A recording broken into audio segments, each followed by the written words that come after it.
are we really going to want to?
Good morning, everyone. As we begin today's meeting, we would like to acknowledge that we are gathering here today on the treaty territory of the Mississaugas of the Credit First Nation and before them, the traditional territory of the Haudenosaunee and the Huron and the Wendat.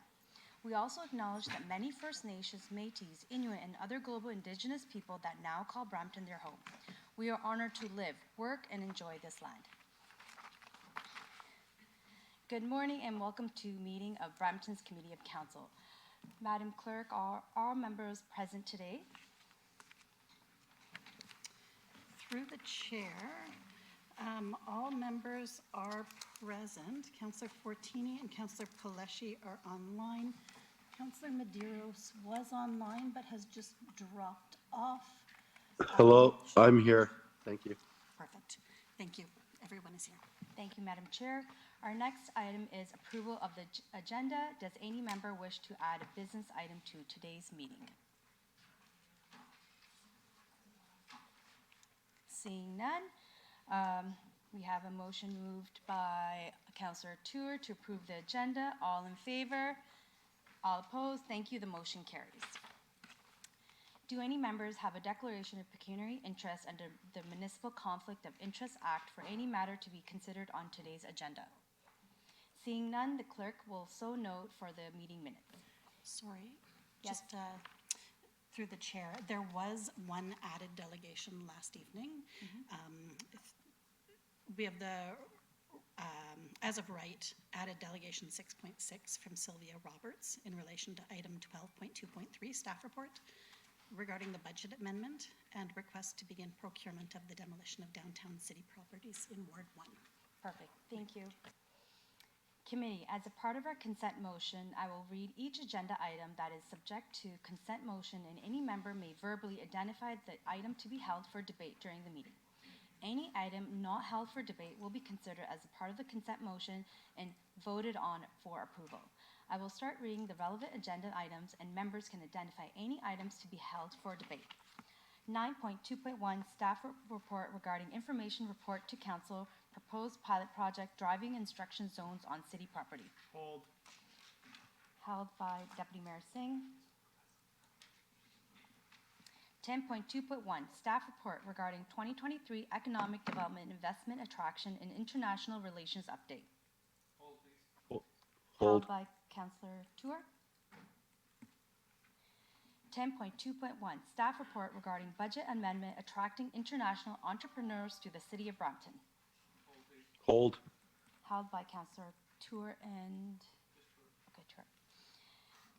11.2.1, staff report regarding transactions executed by administration authority for October 1st, 2023 to December 31st, 2023.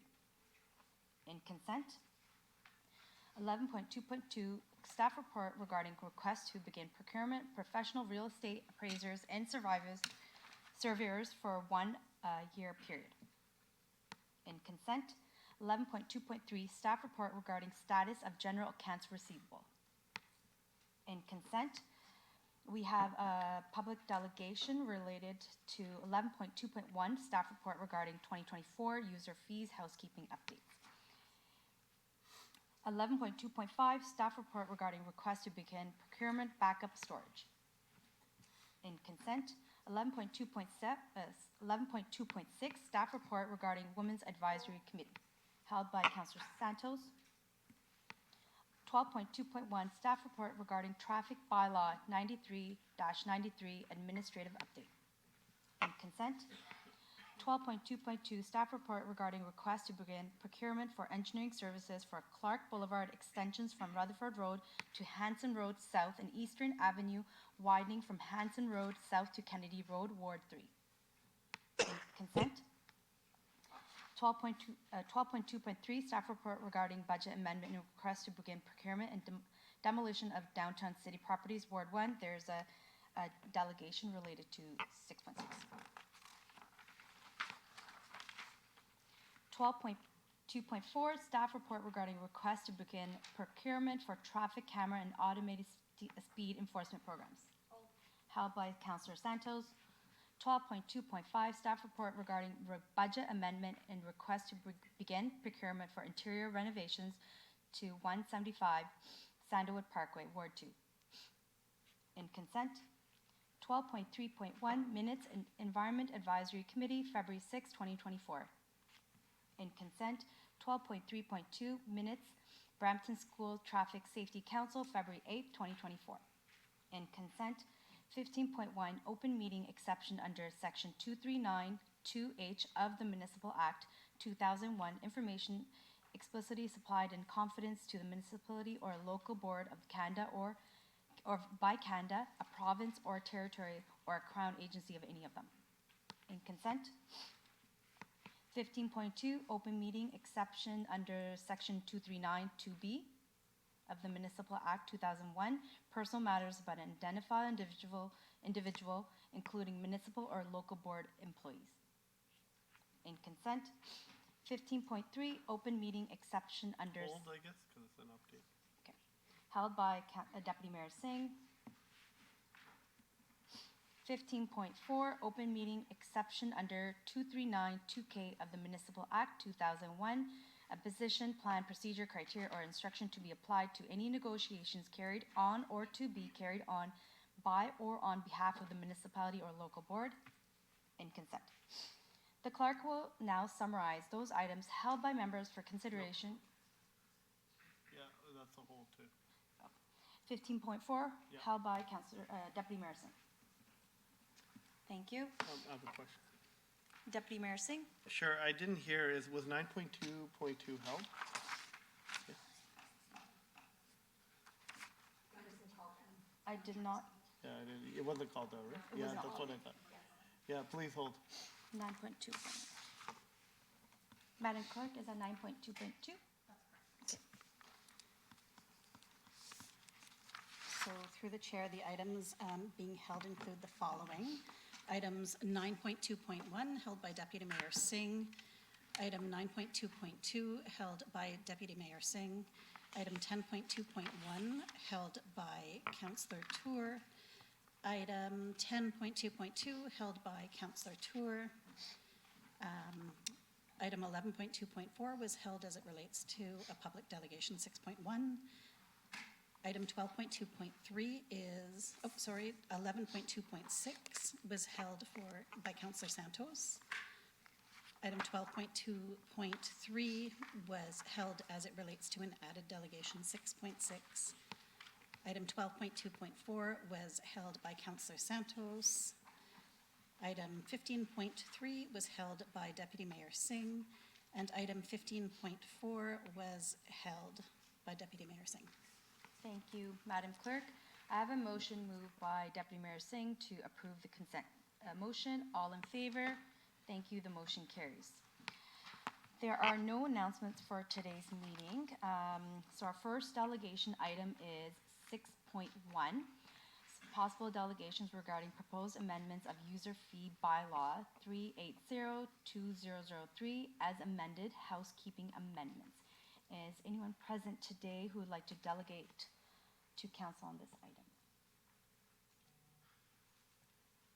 I will ask the clerk if anyone has registered online to delegate on this item. Through the chair, there have been no registered delegations. Thank you. As we have no delegations, we'll deal with this item later in the agenda order. Our next item is item 6.2, a delegation from Nancy Curran regarding changes to the Ontario Municipal Act. Welcome, Nancy. You have 5 minutes.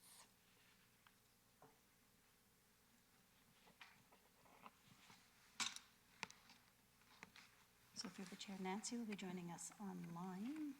Nancy, you can unmute your microphone, and you're welcome to turn on your video if you would choose.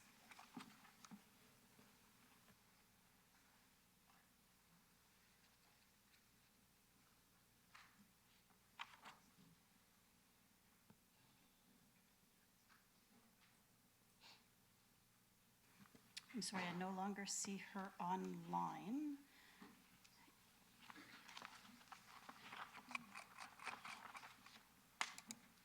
Madam Clerk, should we go on to our next item? Or just give her a couple minutes? Okay, she's just rejoined. We'll just have her moved to the participants, and then she can unmute. Hello, thank you so much.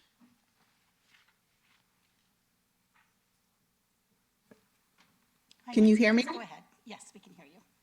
Okay, excellent. Thank you so much. Thank you for this opportunity to speak to this incredibly important issue. I'd also like to thank the members of council for your service to your community. As a former political assistant, I know firsthand the dedication, the amazing work that happens in these rooms, and sometimes the personal sacrifice that is involved with being an elected official. What I am speaking to today is not a political issue. It's not a partisan issue. It is a human rights issue. And with that, if we could go to the next slide, please. So this is just a very quick background on the advocacy to date. Just in summary, basically, there's been 2 private members' bills to address the issue of the gap in legislation in the Ontario Municipal Act for true accountability for misconduct of elected officials. In 2019, that's where I came in. I was one of the witnesses as part of an Integrity Commissioner investigation into former Councillor Rick Chiarelli's behavior. And I know that in 2019, that's also when the trip to Turkey happened here in Brampton. And I hope that the municipality is healing from that situation. In 2022 was when Rick Chiarelli finally left because he refused to resign. So that was 3 years where municipal staff at the City of Ottawa and council members at the City of Ottawa had to continue to work in this incredibly unsafe work environment. In 2023, we also saw, despite the AMO, Big City Mayors, Roma, all endorsing Bill 5, as well as at the time over 120 municipalities, including this municipality, endorsing Bill 5, which is the private members bill that Stephen Blais brought forward. And just as a side note, I'd like to personally thank this council for endorsing Bill 5 as somebody who was impacted by the lack of accountability in the Ontario Municipal Act from the bottom of my heart. Thank you so much. But Bill 5 didn't make it past the second reading. Now in 2024, during Roma's annual meeting, the new minister, Paul Calandra, did say that they are going to take a look at some new legislation, which is really great news. Back in 2022, the former minister, Stephen Clark, also said that changes were going to happen.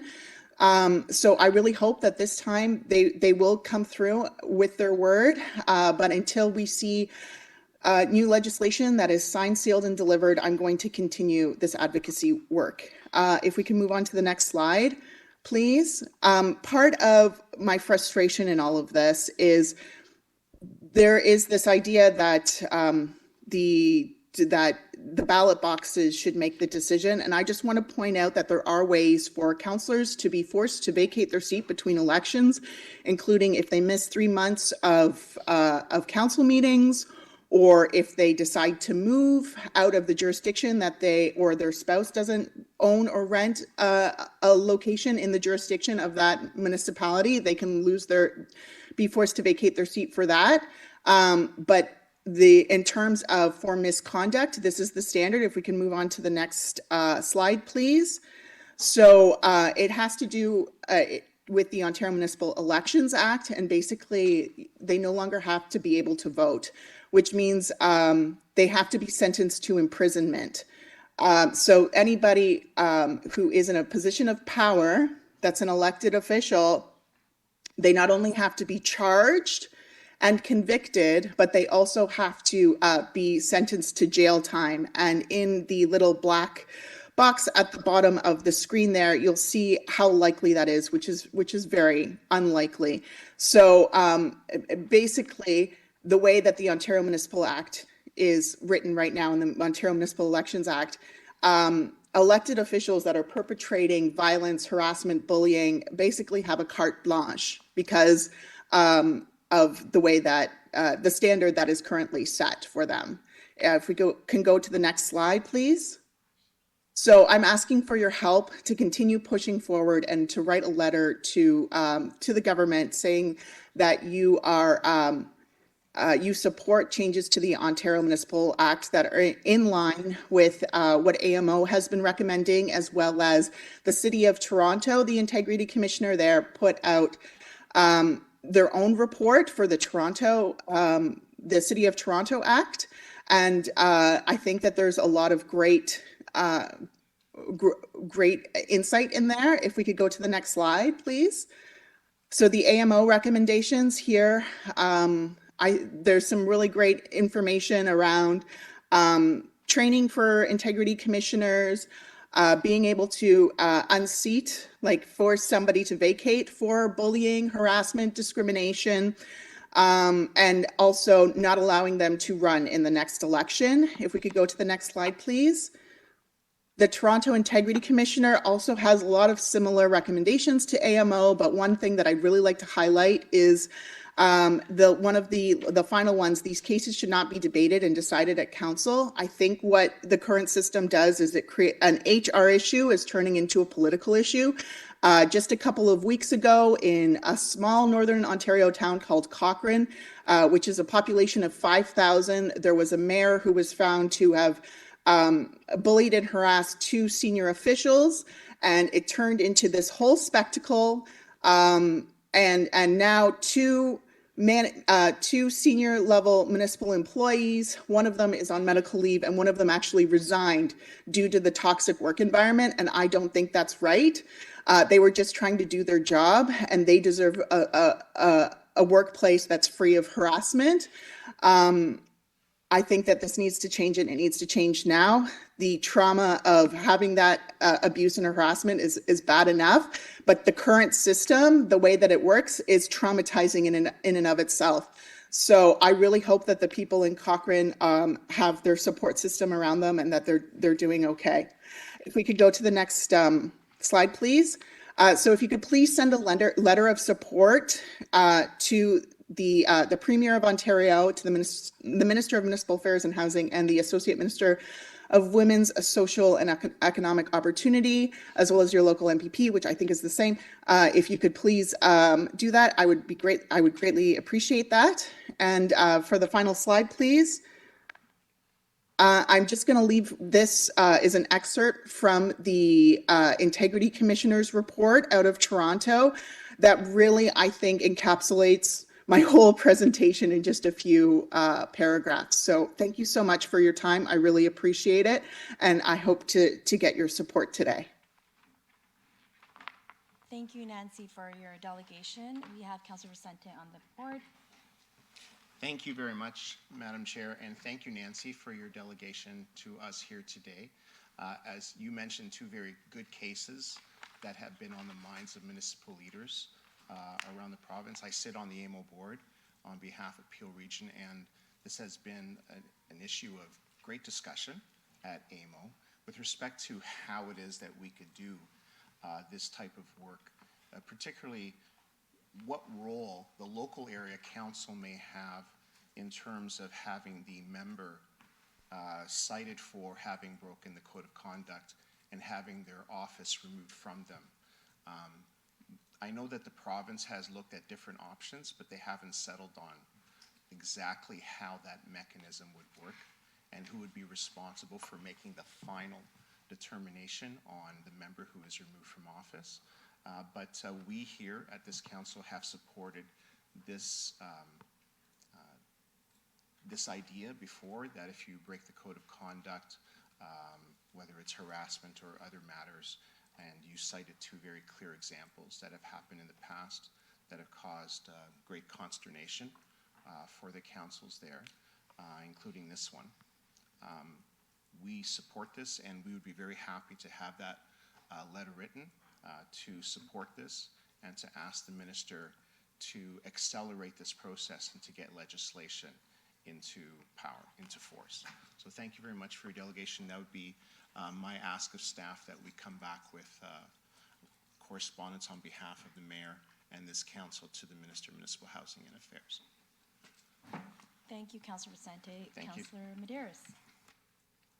Thank you, through you, Madam Chair. Thank you, Nancy, for coming forward and really spearheading, I think, an important initiative. Just wondering, through you, Madam Chair, in your experience, have you found, do municipalities do, for example, some form of review? Do they do, for example, you know, when I guess it's case by case, but you know, because you're the conversation and what you're putting forward, and I think it's important legislation. It really does, I think, challenge local municipal officials, and it challenges municipalities to do sort of internal reviews of, you know, their processes, you know, situations that have happened, how they do, you know, because we know when it comes to bullying and all these discrimination, it all comes, you know, there's the more sort of egregious, you know, in your face type of acts, and there's others which are more subtle and which are orchestrated and so on. And, you know, I think that type of understanding of, you know, what happens, because it does become tough on if someone goes to a place of work and doesn't feel safe, or for some reason doesn't feel that they have, you know, the same protections, that, you know, their rights are not being respected as well. So just from your experience, have this, you know, this conversation, has this spearheaded, has this started, you know, municipalities really looking internally at, you know, reviewing their own policies, and, you know, instead of waiting for, you know, the province to enshrine it in the Municipal Act, is there anything that we can do right now internally and start sort of a review or a process of some sort? Is that something you would recommend, or have you heard other municipalities doing it?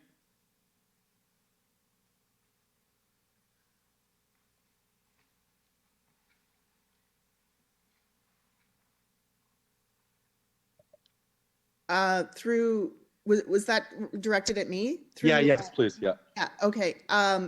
Through the mayor, my understanding is that if we go back to my slide with the background, it's already all municipalities have to have a code of conduct in place. So, and currently that's already in place where municipalities had to take a look internally at their code of conducts and ensure that that elected officials also had to adhere to these municipal codes of conduct. But what we're finding, and these are in the extreme examples, is that when a member of council is found to have breached that code of conduct, there's very limited ways in which municipalities are empowered to deal with those issues. Basically, the maximum penalty is, my understanding is, I think, the loss of 90 days of pay. But in the example here and in Ottawa, and even the one that just happened a few weeks ago, just January 31st of 2024, they lose pay, but then there's no recourse after that. And the hostile environment continues until the next election. So that's why better accountability structure, in my opinion, needs to be put in place to ensure safe workplaces for all. Yeah, no, thank you very much. I think it's an important message, and I really admire your courage to sort of lead and spearhead this. And I guess my last question for you, Madam Chair, do you plan on coming, are you visiting the other municipalities in Peel, Mississauga and Caledon as well? Through you, Madam Chair, I could. Right now, this is the last one, but Oh, okay. And there's the opportunity to come to the Region of Peel where you will get all, I guess, you'll get all three municipalities represented. But thank you very much again. thank you. Thank you, Councillor Medeiros. So we have a motion moved by Councillor Vicente to refer the delegation refer to staff for the development of appropriate correspondence. All in favor? Thank you. The motion carries. Our next item is item 6.3, a delegation from Francesca Bell and Peter Cutrozola at the Aquatic Facilities in Brampton. Welcome, Francesca and Peter. You have up to 5 minutes. We'd like to request an extra minute if possible. Council. A minute and a half. Yes. Thank you. And we'd like to start actually with a video, if that's possible. Okay.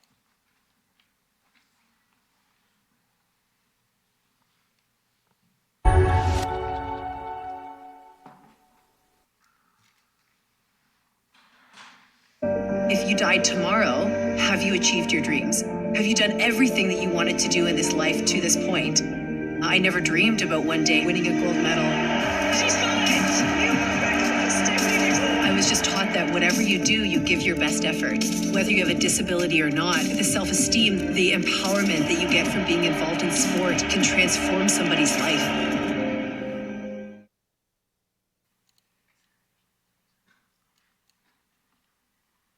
This is our journey, where every plunge in the pool doesn't just make a better swimmer, but shapes them into a stronger person.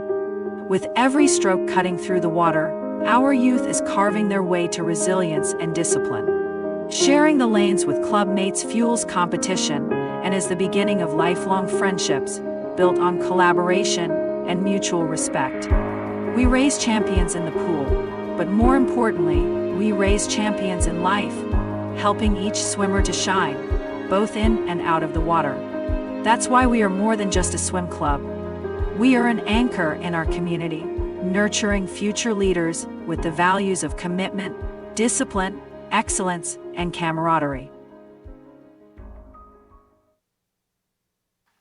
We can start with the presentation, please. Good morning, Madam Chair, members of council, staff, and friends. My name is Kim Ingalls-Clark, and I'm the operations manager at Cobra Swim Club. This is Francesca Bell, one of our amazing directors at large. Next slide, please. Cobra Swim Club is a not-for-profit organization, a proud member of the Brampton Sport Alliance and Brampton's only competitive swim club. We are here to raise awareness of the needs and community benefits that Cobra and competitive swimming can bring to Brampton. Currently, our facilities simply do not meet the needs and demands for growth in aquatic sports. Next slide. We put our youth development first. We are not only raising high-level athletes, but strong community leaders. Through hard work and discipline, we provide our youth with tools to go out into the world and become successful and productive members of our community. Currently, there is a Canada-wide shortage for lifeguards and swim instructors. Swim clubs can help ease this shortage. We provide youth with their first jobs, teaching them responsibility at a very young age. Cobra alumni includes important members of our community like first responders, teachers, high-ranking police, Brampton business owners, and even members of parliament. This is our community. This is what we need to protect and foster. Next slide. Cobra remains one of the most respected competitive swim clubs in Ontario, and the potential for growth is massive if we have the facilities to support it. The majority of our pool facilities in Brampton are either outdated or not fit for competition swimming. We do the majority of our racing in other communities. Families with promising athletes simply choose to relocate to those cities with better facilities. A competitive, ready, state-of-the-art aquatic center will grow the sport, will attract top-level athletes and families, and add new, innovative community programming not readily available in Brampton. Next slide, please. Did you know out of Canada's 20 largest cities, Brampton, Mississauga, Vaughan, and Kitchener are the only ones without a 50-meter pool? And the closest 50-meter pool to Brampton is an aging facility in Etobicoke. An area between Markham and London is desperately underserviced and in need of a competition aquatic facility now. Ontario is projected to grow by 43% in the next 25 years, and most of that growth will occur right here in the GTA and Brampton. We need facilities such as this to support that growth. Next slide, please. A facility like this will attract national level competitions. Imagine competitions such as the Invictus Games, National Swim Trials, World Masters competitions, and even bigger.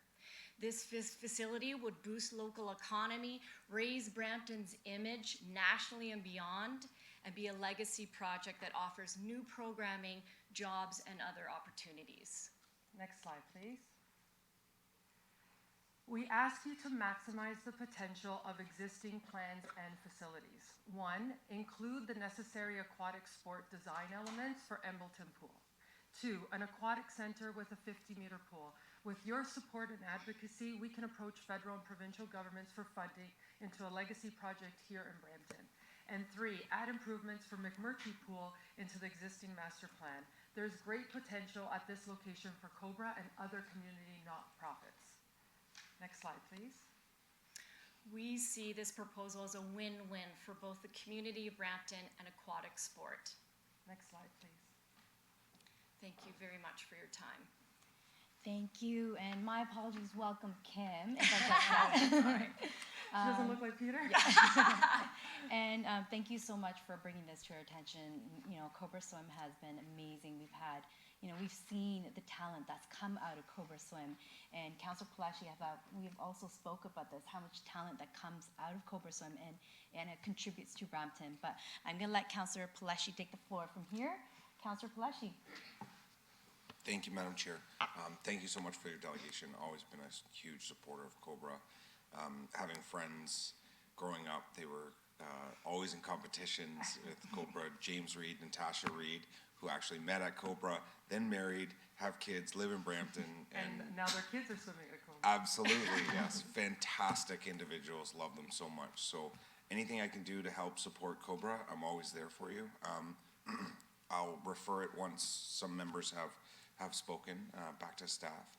With Embleton, we can't delay Embleton, but if there's something we can do, we'll definitely do it. And I wish we would have kind of met up earlier to discuss this, and maybe had a opportunity then, but we're here in this situation now, and anything we can do to help, definitely will. Thank you, Madam Chair. Thank you, Councillor Palashi. Just one quick thing about Embleton. We know we can't delay, we don't want it delayed. What we're asking is just in the final design stage to implement the basics that are needed so that we can host, some meets there and stuff like that. For sure. There was a letter that was distributed to all of council, I think back in October, and we, did a wish list of what would be required. Minimal, minor design, changes that can be adapted before you get to construction. Yeah, no, and I also heard you met with other members of council, which is great. I recently went up to the Bradford West Gwillimbury Rec Center, and that facility is like absolutely fantastic. It has the lanes. I'm sure it's 50 meter. I'm not 100% sure, but this facility is absolutely beautiful, and I've asked staff to kind of look at that opportunity to just literally take that piece and put it in Embleton if that fits. So, and if that speeds up time, that would be great too. So thank you for that. Thank you, Madam Chair. Thank you, Councillor Palashi. Mayor Brown. Thank you, Councillor Brar. First of all, to echo the comments of Councillor Palashi, what an incredible organization Cobra is. You are help so many families, such a life-saving skill actually. Swimming. You look at our diverse populations. We have had challenges with a lack of swim instruction, and you're about swimming excellence. And so I think having an organization like yours with the ability to grow is wonderful. And I love how involved you are in the community. Recognize you're not for profit, and I'll certainly support Councillor Palashi's referral to staff. I hope that we can get an answer back to staff rather quickly. Maybe the referral can specify a timeline of 30 days, in the sense that I hope it's possible at Embleton. If it's not, then we should look at what the next opportunity is going to be. I know we're in the design stage, and I recall very well in the last municipal election, one of the common complaints was concerns that they're about the timing of Embleton wanting that to be built as quickly as possible. And we certainly promised the residents, I know Councillor Palashi did as well, that it would be completed this term of council, and we're on pace to have it completed by Q1 2026. And so I know it's very important to the residents in that area that we don't see further delays, but if there's an ability to do this without delaying what is going to be an incredible project for the city, then I would love to be able to accommodate Cobra and make our athletes even more of a success story. And I have to say, the way you support our para-athletes too, incredible. So thank you for the love you throw into our city and into swimming. Thank you, Mayor Brown. Councillor Santos.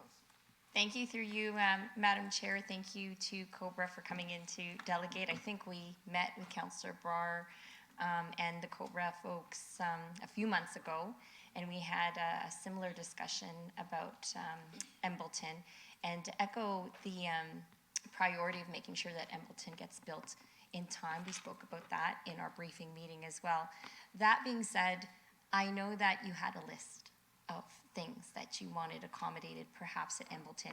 A question over to staff on that list of items from that briefing with Councillor Brar and myself, either to BDC or to Community Services. Have we integrated some of those requests into the Embleton design? Through the chair to Councillor Santos, yes, absolutely. I know Ken has met a number of times with yourselves, and I think there's about 9 to 10 different elements, from electronic timing to lane width to spectator bleachers, deck space. There's a long list, so we can follow up and give you the specifics on that. And we will certainly look into the feasibility, if I could ask in the motion, within our Parks and Rec Master Plan, which is coming back within about 60 days approximately to council, to look, if not at Embleton, at other future rec center locations, which will be addressed in the Parks and Rec Master Plan. So the Parks and Rec Master Plan is coming in, you said 60 days or so? Approximately, yes, but yeah, we're aiming to have it in the next 2 months.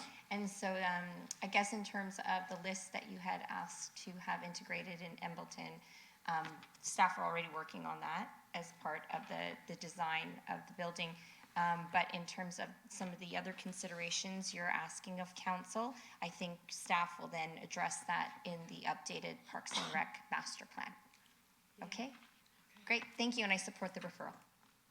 Thank you. So I have a motion moved by Councillor Palashi to refer to staff for consideration and a report back within 30 days if possible. And in context of the updated parks. Sorry, point of order. So I think, sorry, through you, Madam Chair, staff have just responded that they will report back based on when the Parks and Rec master plan comes back, which is in approximately 60 days. Perfect. Thank you for the clarification. We have a motion moved by Councillor Palashi to refer staff for consideration in a report back within 60 days if possible in context of the updated parks and recreation master plan. All in favor? Any opposed? Thank you. The motion carries. Our next item is thank you. Our next item is item 6.4, a delegation from Michael Govier and Tom Elaine, status of facility of 247 McMurtry Avenue South and lease alignments with the 3 agencies. Welcome, Michael and Tom. You have up to 5 minutes. Thank you. Thank you, Madam Chair. Thank you, Mayor Brown and Council, for this opportunity. Again, my name is Michael Jovi, the Executive Director of BGC Peel, joined by Tom Elaine, President of Kiwanis. Brampton Kiwanis. We're here to continue the conversation, piggybacking on our friends from Cobra, just talking about the McMurtry site and the benefits to growing a anchor hub component to the building. Start with Tom. Yes, good morning, Madam Chair and councillors. Yes, I am the current sitting president of the Kiwanis Club of Brampton. We've been serving this community 67 years now, and we've been able to call 247 McMurtry our home for the last 25 years. Again, as a not-for-profit, our focus is on children and families in the community, and our lease is coming up in September of this year. We've yet to engage with the city in terms of the future, our future, in terms of being able to call 247 our home, or continue to call it our home. At the end of the day, what has evolved over those 5 years is a closer working relationship with Boys and Girls Club and Cobra. And if you step back for a moment as not-for-profits, we contribute substantially to the quality of life here in Brampton. And so our lease comes up in September of this year. We have a vision. We have a vision of what we think 247 can be in terms of a community hub that's a collaborative with not-for-profits continuing to contribute to the city of Brampton. It's a vision that we want to engage the city with, and looking for some time to be able to sit down and actually bring that vision to life. Our lease ends in September. Boys and Girls Club ends next year, and Cobra ends in 2027. So we're thinking in this moment, and again, in the absence of knowing what the city's plans are for 247 McMurtry, that perhaps consider harmonizing our 3 leases so that they will all come to conclusion, if you will, at least in this period, out to Cobra's lease which expires or ends in August of 2027. That then sets the stage for us to continue the discussions with the City of Brampton in terms of our vision of a community hub and what 247, the potential that 247 McMurtry offers to the city. And I'll leave it there. Michael? So Tom has touched on a lot that I was going to touch on, but thank you to Councillors Keenan and Medeiros for opportunities to meet with us. Just a little bit of back history. We started meeting with councillors and staff back last year in May, and as most recently as February this year. Part of this opportunity to move forward as a collective, again, as Tom mentioned, the ask will be to align all of our leases for August of 2027 is, some of you councillors have attended, we have models throughout the province through Boys and Girls, be it through the Hamilton, Halton, Kawartha Lakes, and Durham, that have a regional concept and a system that allows for anchoring agencies such as R3s to facilitate in a building like McMurtry, allow for revenue opportunities for the city to benefit in, and for an opportunity just to grow the relationships throughout the community. So Tom touched on it. What we'd ask is for staff to consider the the aligning of the leases. Thank you. Thank you for your delegation. Councillor Keenan? Thank you, Madam Chair, and thank you both for coming in, and thank you for the amazing work you do with our youth here in the city of Brampton. We've had quite a few conversations on this, and myself and Councillor Dios agree that, I think they should be aligned, and I'm hopefully that we can refer this back to staff to get those leases all aligned, to end at the same time that Cobra does, and hopefully come to whatever that grand plan is that everyone is foreseeing for that building. I would ask that this be referred to staff to work with you two to get those leases in line. And I do have one other question. Your lease is up in September. Has there been dialogue currently? And if not, what is the hold up on why there's been no dialogue with the lease ending in September? That would be a question for your staff. I did reach out to John Stevens, who's a supervisor, a couple of weeks ago, just inquiring if he had any sensibility in terms of, number one, what the future of 247 was, and whether or not we could expect to engage city in terms of having a conversation about where we go from here. In terms of the lease that is coming up in the not too distant future. Thus far, that's as far as we've gotten. Okay, so maybe someone from staff could help me with this and see what the hold up may be on why there's been. Through the chair to Councillor Keenan, we can certainly work with our team and Realty to address the lease concerns and have them work towards that alignment if council desires. Okay. For my knowledge, there's nothing major happening with that facility today that would stop a lease moving forward. So I will ask then that this be referred back to staff to at least align them for now, and then hopefully work on whatever that plan is for the future of the building. Thank you so much, Madam Chair. Thank you, Councillor Keenan. We have a motion moved by Councillor Keenan to refer back to staff for consideration, particularly with regard to alignment of the lease period. All in favor? Any opposed? Thank you. The motion carries. Our next item, thank you. Thank you for putting that motion forward. We look forward to that. Between the three organizations, there's over 150 years of partnership with the city of Brampton. We look to continue that at the McMurtry site. Thank you. Thank you. Thank you. Our next item is item 6.5, a delegation from Azad Goy regarding number 1, rental unit basement occupancy, number 2, Brampton landlords, and number 3, Brampton auto theft and robberies. So comments related to the RL program should be held and asked at the Teletown Hall, which is scheduled for Thursday, February 22nd, 2024 at 8 p.m. So that will be an opportunity for the public to share their thoughts, ask questions, and make their voices heard. You're encouraged to participate in the event on Thursday. Please be sure to register before noon on February 22nd or dial in, join online that evening at 8 p.m. You can learn more about this event at www.letsconnect.brampton.ca. Please know that if after that event you wish to request to delegate to a future meeting, that will remain an option for you. So welcome, Azad. You have up to 5 minutes. Okay, thank you so much. Thank you, Mr. Chair and Council. Few of my residents had requested the city clerk for it was not about the RRL, it was about the delegation or organize a in-person town hall rather than in a teletown hall.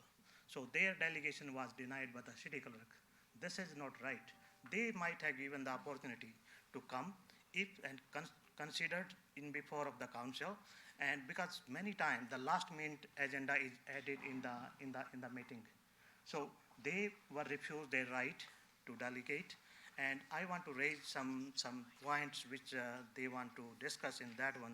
I already sent a 3-minute video that was also not approved by the city staff. So I can ask the city staff to approve that and play that 3-minute video. That is not about the RRL. Nothing directly with the RRL, how is the composition and all that.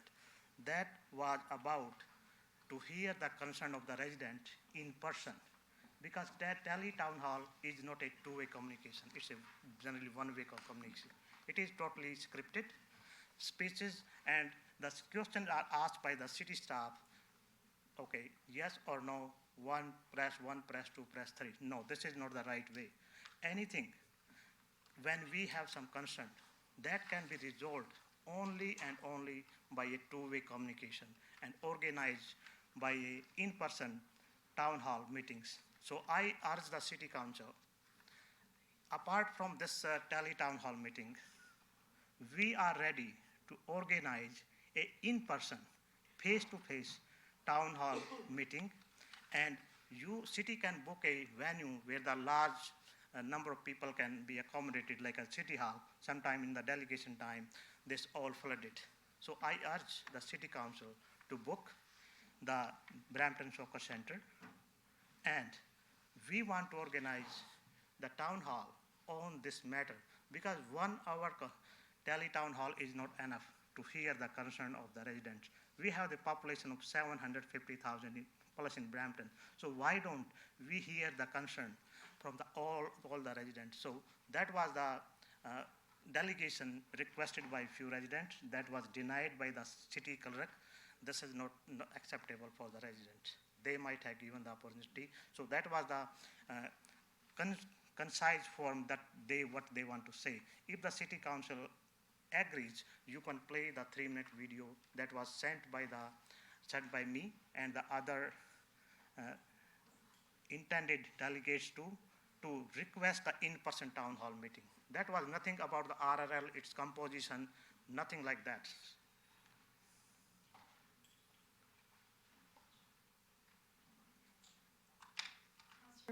Councillor Pelleshi, you have the floor. Thank you, Madam Chair. Madam Chair, given the track record of the delegation being interruptive during council meetings, I don't necessarily want to or know what's about to be played. I would rather these videos go to staff so that they can have a look at them to see if they're even appropriate to be played.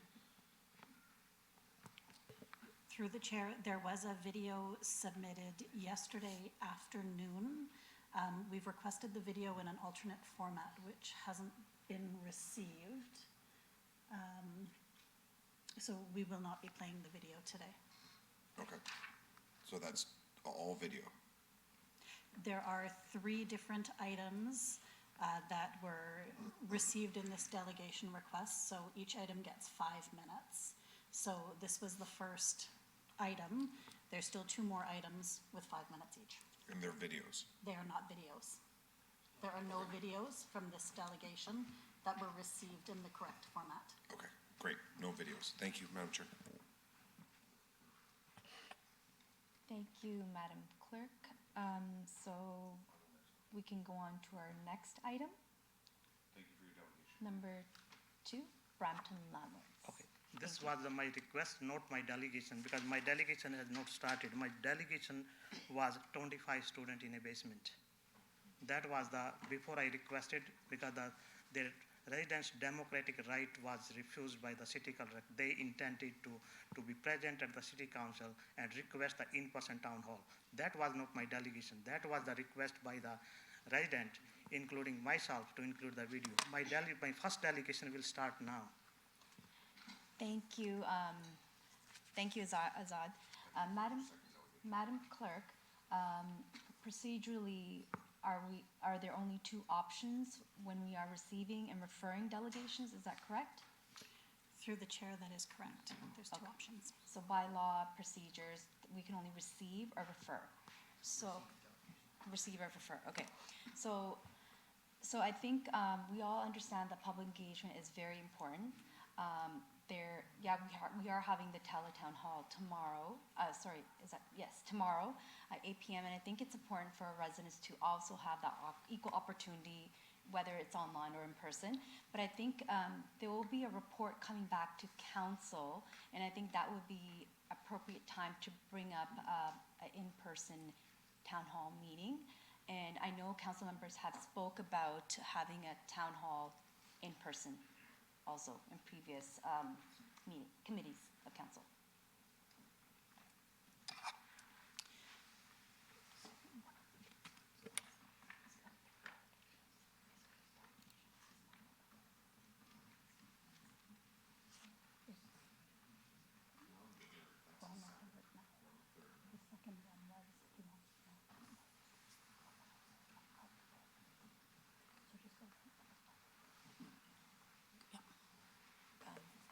Thank you, Zad. So I think we're on our third delegation, is that correct? No, that's my first delegation will start now. That was my request from the behalf of the people of Brampton who want the in-person town hall meeting on RRL issue before it's being relaunched. So my delegation will start now. My first delegation is a 25 students in one basement. That's my first delegation. So I'm asking, is it realistic to accommodate in one basement dwelling, 25 people? Residents want proof of it. It is not the failure of City of Brampton and bylaws to having 25 people in one basement dwelling. Councillor Santos? Delegation for Brampton auto theft and robberies. No, I was not given my opportunity even for the first delegation. As I stated before, I was urging the City Council the democratic right of the resident who requested to come and delegate to have an in-person town hall. That was not my part of delegation. You are considering my speech to one delegation, then the second delegation, and now you're talking about the third delegation. I am not given even this delegate on my first agenda item even.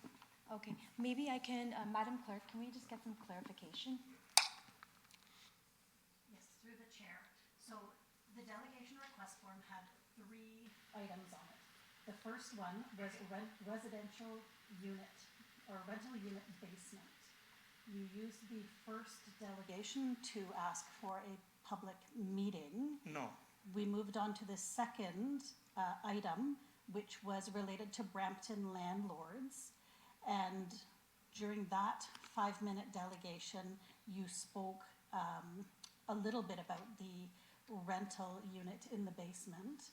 And now we're on the third delegation, which is related to Brampton auto theft and robberies.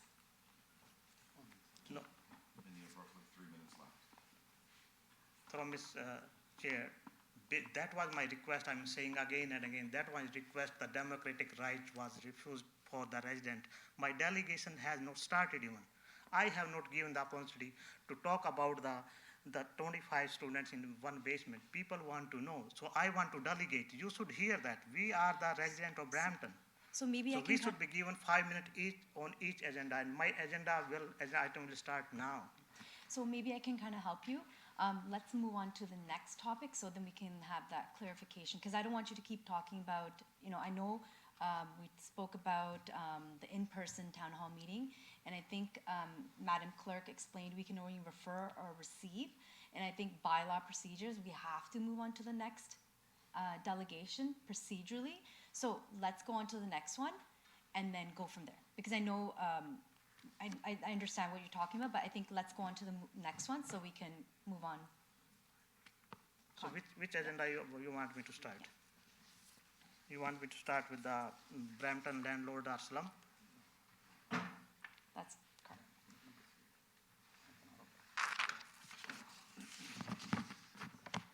Thank you so much.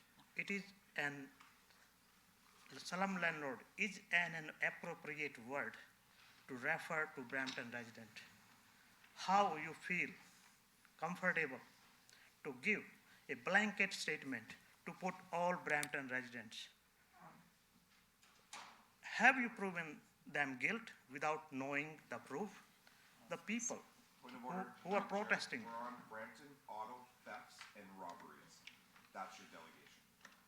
I'm a little confused because of 3 agenda items, and you are talking to speak on the third item, not the second one. Because I'm not Councillor given my opportunity to speak. Thank So you, Madam I'm just Chair. talking about So, my second Azad, agenda. Mr. Goyette, so when you come up here to present your delegation, you aren't given an opportunity to talk about something else. You've used that something else to talk about your first 2 delegations.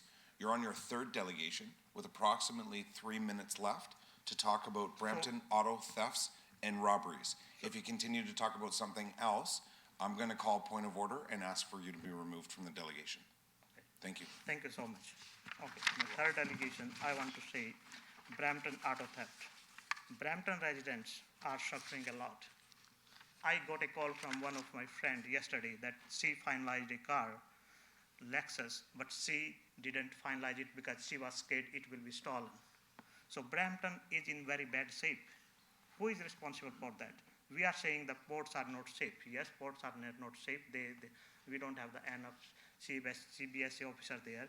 But why we are not looking at ourselves? Because if we are putting a finger on someone, 3 fingers and 1 thumb is coming towards us. So why Peel Police or the bylaw has failed to discharge their duty not to protect the residents? Residents are not safe at their home even. The robberies, car theft, it's a routine matter now. Why? People don't deserve that safe life in Brampton. So I urge City Council, I won't take much time on this agenda. I urge that people want to organize a auto summit in Brampton on theft and robberies. We want to organize. Let's involve all of you, Peel Police, and all the MPPs, and bring a summit how we can make together our Brampton safe. Why this story is happening day by day, why the people are not safe. This can only be done not by talking, not by speeches, not by TV interviews. It can only be done while involving the residents of Brampton and bring a strong recommendation, awareness, and responsibility and accountability of the people whom we have elected. And I urge the City Council to organize that summit in City of Brampton. And we residents will organize, and we want the City of Brampton should sponsor that event. Peel Police should sponsor that event, make it a big awareness, and let's book a big room to accommodate people and make them aware and just discuss how we can make Brampton safe, Peel region safe, just not putting the finger on someone at the last end, but at our home where we are lacking. Thank you. Thank you, Azad. We have Mayor Brown on the floor. Happy to answer that for Azad. You may not know, but that actually happened. We had a local auto theft summit last year. This year's summit is already booked for March 21st, sponsored by the Region of Peel and the Peel Police. We're the first region in Canada to do that. We were the first region to set up an auto theft unit. But one thing I would say is, I think, and it's not your fault for not knowing that, but it is on the Region of Peel website, and it was in the media, and we had chiefs from all over the country there for our local auto theft summit led by Chief Nish, and our regional council created a specialized auto thefts unit, doubled it, and now added 135 officers at a time when other cities are actually freezing police budgets. We're doubling down and giving the police the resources and the tools to tackle this. But one thing I think it's important to note is quite often people are happy to trash their own city. We need to stop doing that. I know you see some of these websites where they trash Brampton. It's important to stick up for our city and push back against intentional misinformation and disinformation. Let me give you an example. People say, what's with these auto thefts in Brampton? There was one Instagram account that was, attacking our city for auto thefts. Never heard anyone mention the stats that actually came out. Do you know last year there was more auto thefts in Mississauga, both on a number basis and a per capita basis, than Brampton? Don't see people trashing Mississauga. Do you know there was a record number of auto thefts, significantly more on a per capita and population basis in the city of Toronto than there was in Brampton? Did you know that there was a larger increase in auto thefts in York Region and Vaughan than there was in Brampton? This is not a Brampton problem. This is an Ontario-Quebec problem where we've seen a skyrocketing number of auto thefts due to the weaknesses at our intermodal hubs and our ports. And because you're not aware of police jurisdiction, and I don't expect you to be because you haven't had that training or that opportunity, you may not know that our police don't have jurisdiction there. So they could have someone go to the intermodal hub with their tracker and see a car there in a shipping container. Our police are not allowed to. They've been begging for authority to be able to do that. The good news is, because of Brampton's leadership on this issue, I was one of only 2 mayors in the country asked to speak at the National Auto Theft Summit. Chief Nish was one of the presenters as well. And literally, chiefs from across the country said, thank you, Brampton, for raising this issue. And the Government of Canada announced funding to bring in scanners. And these scanners will disrupt the auto theft chain. Don't let organized crime off the hook by trashing local police officers or your city. Focus on what the problem is. And it's the fact that in Canada, 0.6% of our shipping containers are screened. 80% of auto thefts are for international resale in Ontario and Quebec. 80%. This is a $1.2 billion industry in 2022. And people who try to point fingers and trash local police are letting off the real culprits, which are international organized crime that are scum and criminals. We must stop them. No diversions, no distractions. Focus on the problem. That's what we're doing. Thank you, Mayor Brown. We have a motion to move by Councillor Palashi to receive the delegation. All in favor? Thank you. The motion carried. Thank you again. Summits, people were not involved, So I'm urging to involve the people, not only the representative. Why you are not having a summit like where people are involved? I'm sorry. There isn't an opportunity to speak further at this point in time. Thank you. Thank you. Next, we will hear from our added delegation 6.6, a delegation from Sylvia Roberts regarding the Main Street procurement for demolition. Welcome, Sylvia. I should wait and watch a real delegation.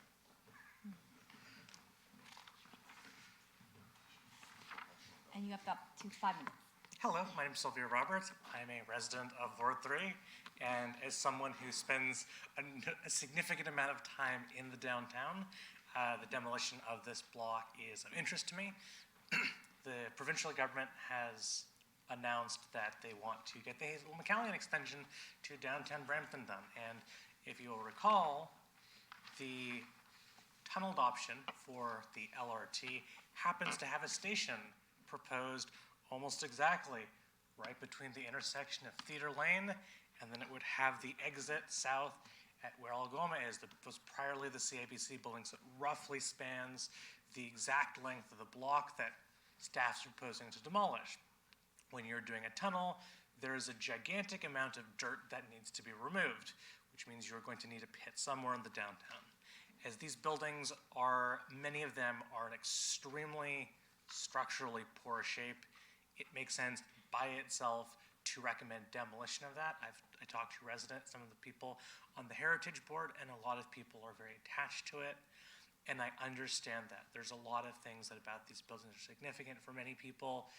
The Heritage Theater was where they took their wife on their first date, their high school girlfriend, and they've been married for 50 years. So there may be opportunities because people are very sentimentally attached to these buildings. For example, seats are in a reasonable condition from that people might want to own a piece of that to represent that. But the buildings are in very poor shape and do need to come down. If we wanted to preserve many of these buildings, the decision for that should have been made 20 years ago. The Heritage Theater is compromised in so many ways. I've heard the phrase, everyone's a conservationist until you get the repair bill, the repair estimate, and in that case, this is one of those things. Sometimes demolishing the building does not necessarily represent a worsening community. So for example, St. Peter's Basilica, one of the most important buildings in Western civilization, the reason it was built is because the prior building on that site, they got an estimate and they're like, it's going to literally cost more to repair it than tear it down and put up a new building. And so the decision was made on there. In many ways, this request is a fait accompli. Things have been in motion so long that to spend the amount of money for repairs on these buildings is simply not fair to the rest of Brampton. When you're at a situation where a cost of $6 million to demolish it is the cheapest, you don't want to know what the repair bill is going to be. And as such, I recommend that council does endorse staff's recommendation for this. Additionally, the provincial government has announced that with their transit priorities thing, that the Hazel McCallion line is including the Brampton extension, that is going to apply to it. I know that we have not previously had a line subject to that in Brampton, and as such, staff is going to need more time, because this was announced yesterday, to bring forward information to council on what exactly that entails, and that may also facilitate the acquisition and demolition of these buildings. Because effectively, the acquisition and demolition of these buildings will facilitate a transit project the provincial government has announced, and if we do it like that and demolish it, and it's an open pit, which is used to remove all of that dirt, that could help speed up the timetable for it, as well as lower the cost. Thank you. That's my delegation. Thank you, Sylvia. Councillor Vicente.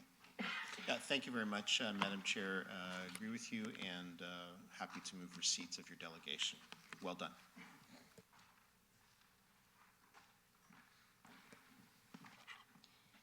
Thank you. We have a motion moved by Councillor Vicente that the delegation of Sylvia Roberts, Brampton resident, to the Committee of Council of February 21st, 2024, regarding item 12.2.3, staff report regarding budget amendment and request to begin procurement of the demolition of downtown city properties, Ward 1, be received. All in favor? Thank you. The motion carries. Thank you. So our next item is, Madam Clerk. Through the chair, did you want to bring forward item 12.2.3 to discuss as a related item? Yes, we will do that. Now we'll be bringing our next item, 12.2.3. Any council members have any questions? Which one, sorry? It is budget amendment and request to begin procurement for the demolition of the downtown city properties, Ward 1. Seeing Councilor Vicente. We have a motion moved by Councilor Vicente to receive the report. All in favor? Thank you. The motion carries. Thank you. Our next item is 7.1, Government Relations Matter. Andres Hoffman, CEO's office, is here with a presentation for the Committee on Government Relations Matter. Welcome, Andres. Good morning.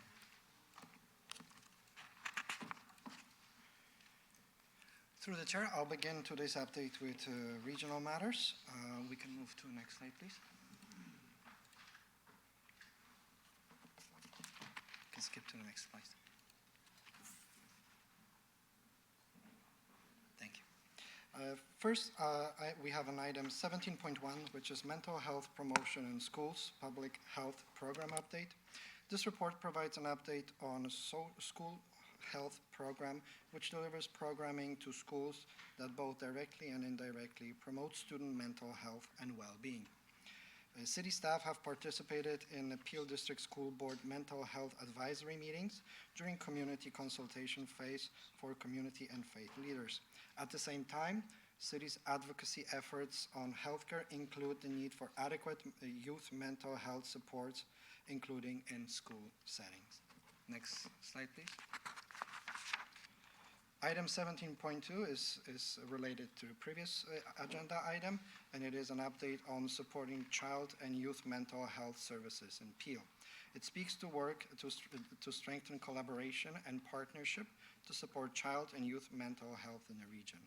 City staff continue to work with the region to ensure coordinated and collaborative approach to service delivery and advocacy work for youth mental health. There are also two additional items I wanted to flag for you today. One is item 9.2, which is an update related to asylum claimants and proposed recommendations. That information is not yet available and will be distributed closer to the regional meeting.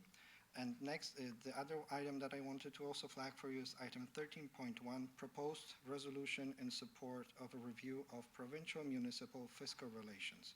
It is something that city has been advocating for, and it's directly related to social and economic prosperity review undertaken by AMO.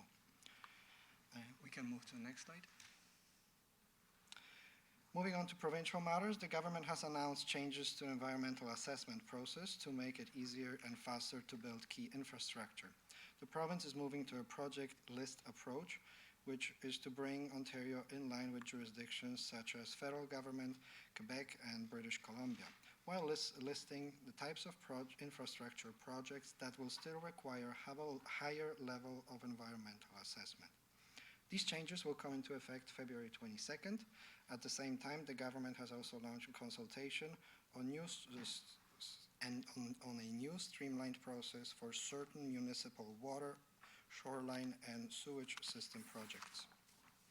Comments are due by March 17th through the Environmental Registry of Ontario and March 18th through the Ontario Regulatory Registry.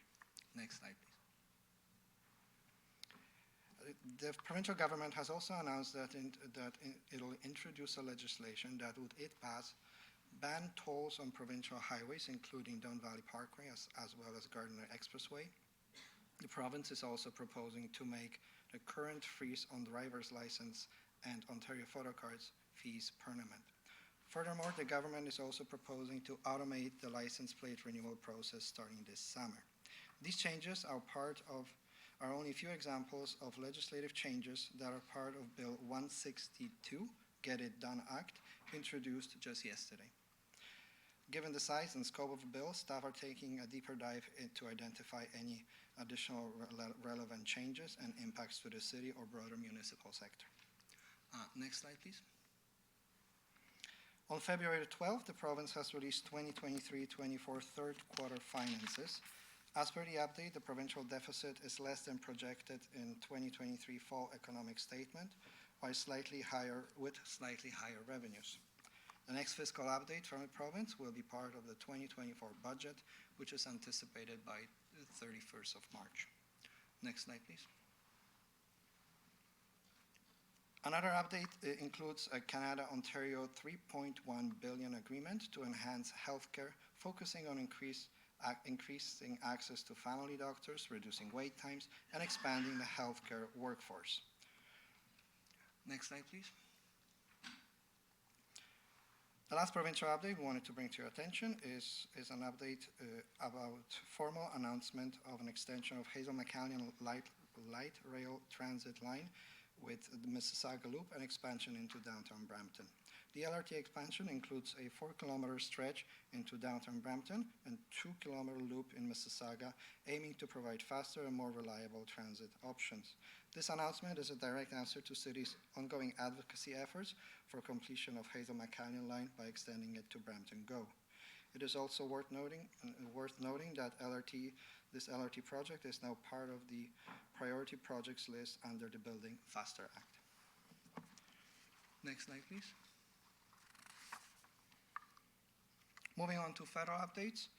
On February 13th, the Independent Federal Housing Advocate has released a final report on current housing crisis with particular focus on encampments and recommendations that the federal government establish a national encampments response plan by August 31st, 2024.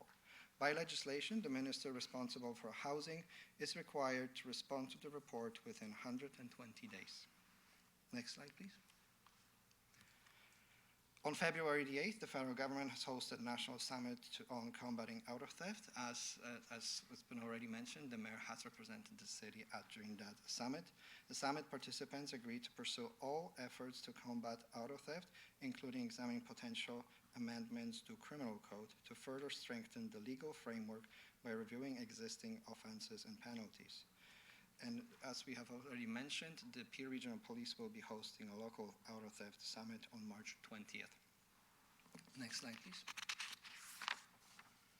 The government has also announced the $28 million in funding to tackle auto theft through funding that will help the Canada Border Services Agency by providing more capacity to detect and search containers with stolen vehicles, as well as further enhance collaboration and information sharing with partners across the country and internationally.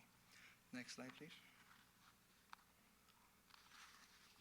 The last update we wanted to bring to your attention is 2024 pre-budget submission by FCM. I won't go through all the details, however, the recommendations put forward by FCM focus on the new municipal growth framework, funding for infrastructure and transit, and additional funding to help address homelessness and climate action. The last comment I wanted to make is to thank members of council for attending a meeting with Brampton MPs that the city hosted yesterday to discuss Brampton's 2024 federal pre-budget submission. Thank you for your attention, and this concludes today's presentation.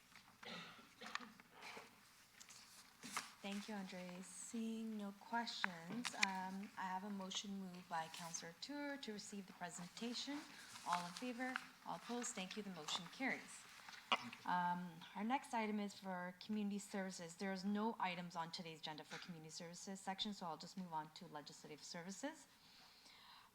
For legislative services, our next item is 9.2.1, a staff report regarding proposed pilot project driving instruction zones on city property, which was held by Councillor Tour, or Deputy Mayor Singh. Yeah, I just wanted to thank staff for this report. This has been a while in the making, and I think we come up with a solution that is a good pilot project. So I will work with staff to introduce them to the driving instructors, so it's direction is clear with them, and they know what to anticipate. But thank you to staff, and thanks for all the work. Thank you. I'll move it. Perfect. I have a motion moved by Deputy Mayor Singh to approve the staff report. All in favor? Any opposed? Thank you. The motion carries. Our next item is 9.2.2, a staff report regarding illegal development and land use related to truck, trailer, and container storage. I believe Councillor Santos or Deputy Mayor Singh. Councillor Santos? Hold on. Councillor Santos. Yeah, thank you. Through you, Madam Chair, this was a report that was presented at planning a week and a half back now, I suppose. And the reason why I held it, Madam Clerk, if you could please go to the report on page 4, as I showed in the planning meeting, there's a chart that I wanted folks to take a look at. And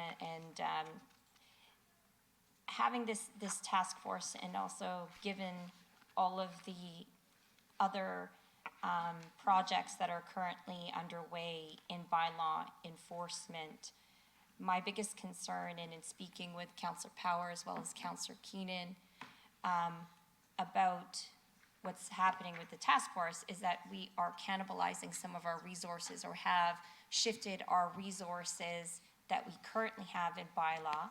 And we know that with proactive bylaw enforcement, residential rental, landlord licensing, and other expectations related to bylaw enforcement, now having to shift our resources over to deal with an increase of almost 8 times as of this year, more cases related to illegal trucking yards, on top of implementing residential rental landlord licensing, as well as proactive bylaw enforcement, an operations review of bylaw currently underway.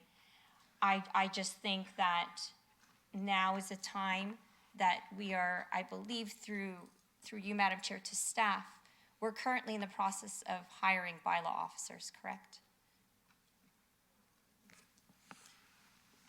Through you, Madam Chair, and hello, everyone.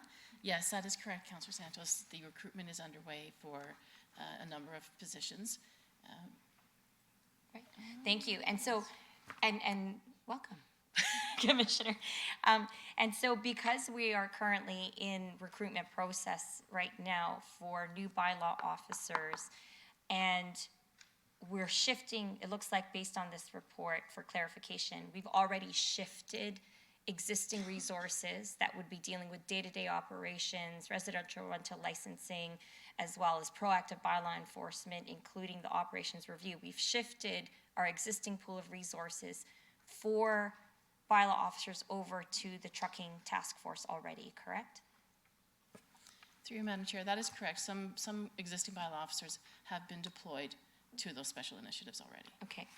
And based on some of the feedback we received in various budget town hall meetings in lead up to the budget approval, we know that residents' expectations are high. There's some frustration in terms of residents being concerned that the bylaws aren't being enforced, and concerns around lack of resources. And that was even before budget. Now, we did hire more bylaw officers and included that in our budget. But with this new task force and shifting of the resources, I think that what we have right now is inadequate, especially if we're having to shift over 4 to accommodate the new trucking task force. So in speaking with council colleagues, and if you could go to page 6, Madam Clerk, of the report. Right here, if you stop. So this paragraph where it says that there's a lot of stuff going on right now in bylaw enforcement and a steady increase in service requests annually, there's a backlog of initial files. And so we know inevitably after the operational review is done and the report comes forward in April, it's very likely that we're going to need more bylaw enforcement officers. And given that we're likely going to need more, and that the task force, this new task force is being implemented with a shift of resources of 4 bylaw officers to accommodate it, I'm going to recommend that we amend the recommendations in the report. And I sent a motion over to the clerk to hire 4 more bylaw enforcement officers, and that staff make the necessary shifts or resource allocations accordingly.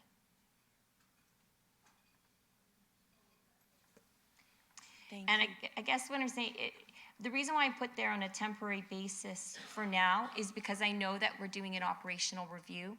And so in April, when that comes back, there may be a recommendation that we need more than 4. Or there may be a recommendation that staff have found another way to just to handle everything, all of these files, with our existing resources. But nonetheless, I think we will need more. That is the amended recommendation for the report.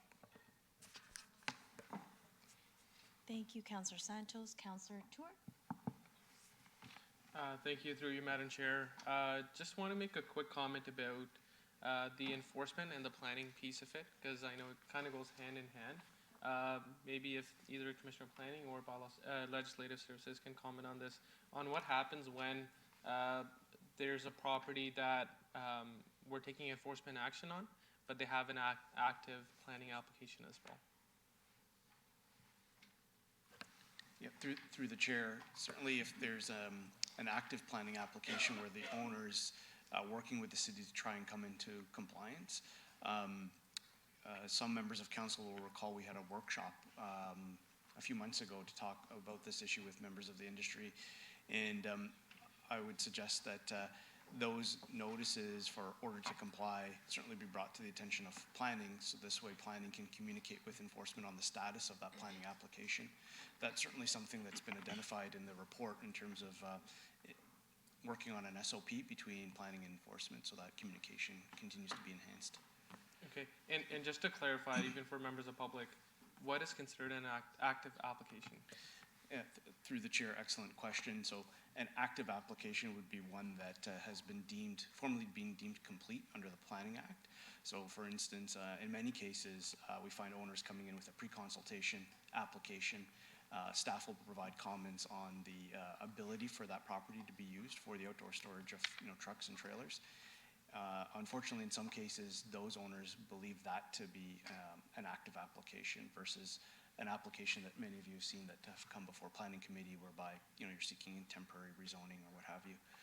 Again, that's part of the education outreach that we started in the workshop, and I believe staff highlighted in the report. Okay, thanks for clarifying that, because that's the challenge that we're faced with sometimes. We'll get a call from somebody after there's an enforcement action saying that, well, I'm working with the planning department, but either they're not, or they have a pre-consultation request set up, but that's about it. That's the extent of their engagement with planning. There are some incidents, we can chat about it offline, to not name properties and property owners, but where they're in the middle of the process and they've gotten through their zoning approvals, not at the site plan stages yet, but they've commenced their work prematurely, and there's enforcement action on it now on how we're going to tackle some of those issues that are sort of neither there, neither here. What I could say, and certainly welcome further discussion offline, but to be clear, simply getting council's permission on a temporary rezoning does not give that property owner the ability to start early works like grading and whatnot. The planning process is such that, should council approve of the rezoning, that applicant then has to complete a site plan, no different than if you were constructing a series of homes and whatnot. And then upon approval of that site plan, then the applicant can commence grading of the property, applying for permits to erect structures or what have you. Okay. Perfect, thank you. Thank you, Councillor Tour. Deputy Mayor Singh. Yeah, I just wanted to build on some of the things Councillor Tour mentioned. And I'm glad we're working on an SOP, because I think that's going to be very, very critical. Because, Councillor Keene has been helping out a resident of mine who has a yard in his area. And, we worked hard as chair of ECDEM and myself to convince him to, don't go for temporary, build a proper building. We want to see beautiful buildings, some office, and he's almost getting the application in. He's hired the consultant, and I know staff has also said like he's genuinely putting in an effort, and then we're like slapping him with compliance and bylaw. And, we worked so hard to convince him to get there, and then, it looks like, we're not being genuine. So if we could work out that piece, and I know Steve and the commissioner, as commissioner of planning, knows when somebody's putting in a genuine effort versus, delaying tactics, and there'll be some discretion there, but I think getting it in a proper SOP, I think will be very, very healthy. Yeah, and if I could just add on that, certainly the SOP is a tool, but ultimately what we want to achieve out of this is change in behavior across the industry to let them know, and we spoke about this at the workshop. The process is fairly straightforward. Yeah. Team Brampton does a great job at processing these applications fairly quickly. Yeah, absolutely. And certainly anything we can do to help educate to change the behavior, I think will go a long way. Exactly. And so that is a very important piece. And then the second piece, Councillor Tour also brought up, which I want to also reiterate because I've seen it happen in my wards in particular, is, just getting zoning approval doesn't mean you can just start, 25 acres, just tear it apart, and, it being clear and maybe notifying bylaw, like they have their zoning, make sure that they're not changing the property up until they get their building permits. I think that communication is also vital as well. Thank you. Thank you, Deputy Mayor Singh. Seeing no other names on the board, we have a motion moved by Councillor Santos with the amendment number 5, that given the prior reallocation of resources from other enforcement and bylaw services operations to support the trucking task force, 4 bylaw enforcement officers to be hired to immediately, on a temporary basis, complement enforcement and bylaw services. All in favor? Thank you, that motion carries. Our next item is 9.5, Councillor question period for this section on the agenda. Do any members have any questions regarding the legislative services section? Seeing none, we'll move on. Now we'll deal with item 9.6, public question period. This is normally where we invite members of the public to come forward to the podium to ask any questions about any recommendations made by the committee during this section of the agenda. Given our virtual meeting today, questions are sent to the city clerk's office in today's meeting. This is a 5-minute limit for all questions for this section. I will ask the clerk if there's any questions submitted during the course of today's meeting. Through the chair, there have been no questions submitted. Perfect, thank you. I will now pass the chair over to Councillor Tour to chair the Economic Development section of the committee agenda. Thank you.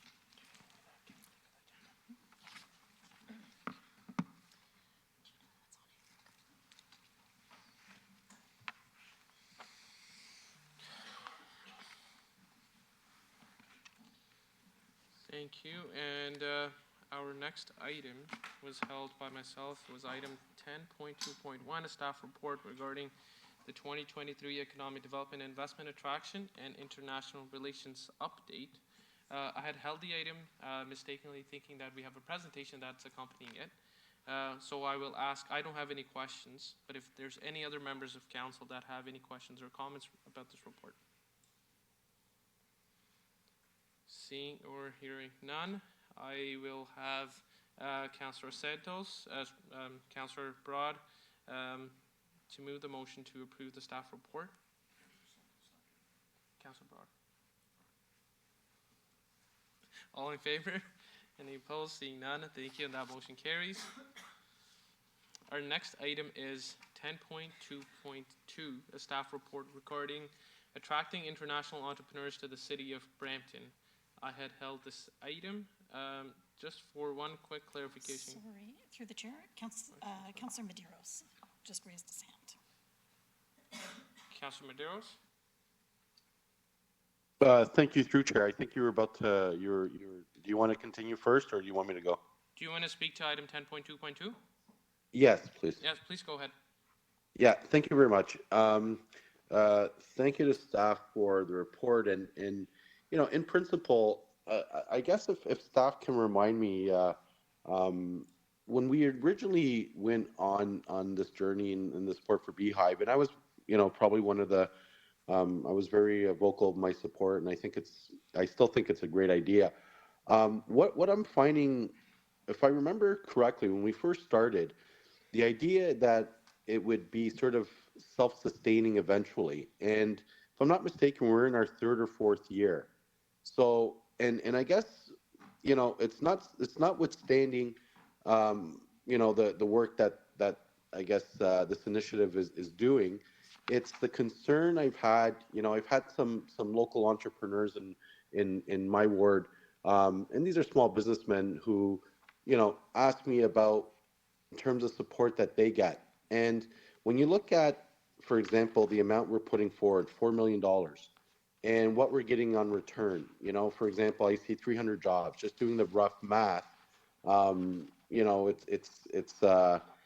I'm not sure, you know, it's almost like $13,000, you know, per job that we're creating. And, you know, and I guess my concern, not so much with the program, is in terms of what we're investing locally when it comes to, for example, retention. And I know we're going through last couple of years. There's been a little bit of, I guess, some difficulties from an economic perspective with inflation and interest rates. And I know businesses, we see businesses are closing. So I guess my comment, I guess, is twofold. Like, one is, you know, when do we expect, you know, if we kept investing in this type of initiative, where I'm not seeing sort of the results which I would have expected by now, and the impact it has on the local economy. When do we expect to start seeing that, you know, this becomes sort of self-sustaining and we're not putting more dollars into it? And then my second question would be in relation to what we're spending locally in terms of retention and supporting local businesses, you know, and I'm not looking for an answer today, but I think this might be something that we might have to start sort of looking via, you know, in terms of our return on investment. You know, are we adequately still supporting, you know, if we put that, you know, some of this money, half of this money into the local economy by supporting local businesses directly, would our job, you know, return on investment, you know, be, for example, comparable to the 300 jobs? So maybe just some comments on that, just to help me walk through it, because, you know, again, I do recognize that, you know, the intent of this program is good. I'm just, you know, the results, I'm starting to question in terms of, you know, is this the best investment that we're doing with our dollars? So maybe staff can provide a comment. Sorry. Thank you, Councilor Maderos. Just before we get back to staff, I believe Mayor Brown also has a question related to this. So will we get all the questions and then we'll get staff comments? I could help with that answer for Councillor Maderos. He may not be aware. I think the staff report was added recently, so maybe they didn't see it. But this is provincial funding. This is not the City of Brampton funding here. Obviously, we support retention and economic development efforts in our city. But this dates back 2 years ago when we noticed that the City of Toronto was getting Invest Ontario money, that Ottawa was getting Invest Ontario money, and they forgot about Brampton. And so we did some advocacy saying just like the tech incubator for investment to Ontario and Toronto gets provincial support, we're sick and tired of seeing Brampton being overlooked, and we push for this funding. This is a flow through to our tech incubator, and I'm going to continue to say that if other big cities in this country get support for these economic development attraction incubators, there's no reason we shouldn't as a city. And so, believe it or not, this was actually listed in the budget. Was it the 2022 budget? 2023 budget, in the provincial budget at Queen's Park. It just takes, government moves at the pace of a snail. And so I got updated on this because I was told by Beehive that that budget announcement hadn't actually come. And so I wrote a letter and said, how come the funding announced for Brampton in the budget to bring international tech entrepreneurs here hadn't actually flown through? And because we bugged the province, they have honored their promise that they made in the 2023 budget. And it's high time that the City of Brampton gets treated the same way that other cities do. People forget the size and scope of our city, and frankly, we're the most international, most diverse big city. It would be foolish for the province not to give us the same type of support. And so I think there might have been some confusion here that this was City of Brampton, a City of Brampton funded agreement. This is entirely provincially funded. Okay, and I see Councilor Maderos, you're back on the board, so if you want to ask any further questions as well, staff's here to answer. Yeah, thank you through you, Chair, and thank you, Mayor Brown, because that's a big difference, and that wasn't the clarity I was getting from the report that was just distributed just before the meeting. So it is flow-through dollars that we get. So based on that, if these are dollars that are specifically for this initiative, then certainly I think that's excellent. And regarding the program itself, I think that's for another day, another conversation. But that does provide all the amount of clarity. Thank you very much, Mayor Brown. Thank you, Councilor Maderos. Do any other members have any questions? Seeing none, I have a motion moved by Mayor Brown to approve the staff report. All in favor? Any opposed? Seeing none, thank you, and that motion carries. Our next item is item 10.3.1, a discussion item at the request of Deputy Mayor Singh regarding the MedTech Task Force membership. Deputy Mayor Singh, you have the floor. There's a motion I think staff is going to share. I just need to add one member to it. So if we could just share the motion, and if everybody is okay, it's BBOT. Brampton Under Board of the Trade. leadership, so I think it's only fair. Okay, that's the motion. Thank you. Excellent. Seeing that there's... Councilor Maderos, is your hand up from the previous delegation, or is it for this one? Previous, my apologies. Sorry. Thank you. Thank you, and the motion is moved by Deputy Mayor Singh. Sorry, would you mind if I just read it out loud, because the people at home can't? Of course. Thank you. So, whereas the City of Brampton officially launched the MedTech Task Force on May 25th, 2023, whereas the work of the MedTech Task Force is dependent on support from industry experts and community partners, and whereas the MedTech Task Force has garnered additional interest since its formation, therefore be it resolved, one, that J. Paul Massey Singh, CEO, Brampton Board of Trade, be added as an official member of the MedTech Task Force, and two, that the City Clerk's office be requested to contact the new member of the task force to advise of the membership invitation and request the necessary contact information be provided to the city clerk's office. Thank you, Madam Clerk. Motion moved by Deputy Mayor Singh. All in favor? Any opposed? Seeing none, that motion carries. Our next item is 10.5, councillor question period for this section of the agenda. Seeing that no members of council have any questions, there's a item 10.6, public question period. Any of the members of the public have any questions? Any online? Through the chair, there are no questions submitted by the public online. Are there any questions from the audience? Seeing none, I will now pass the chair over to Councillor Broad.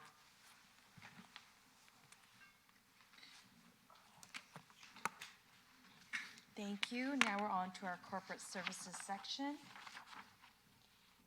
Our next item is 11.2.4, which is a staff report regarding 2024 user fees, housekeeping updates, and that was held by... Through the chair, it wasn't held by anyone. It was because there was the delegation 6.1. Okay. Any members have any questions, concerns regarding this report? Seeing none, I have a motion moved by Councillor Power to approve the staff report. All in favor? Any opposed? Thank you. The motion carries. Our next item is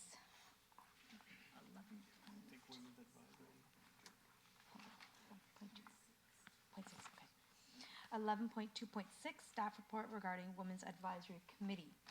I believe that was held by Councillor Santos. Thank you, through you, Madam Chair. Both you and I are holding this item because we just want to say thank you, but also have one additional item to add to the report. Just give me 1 second.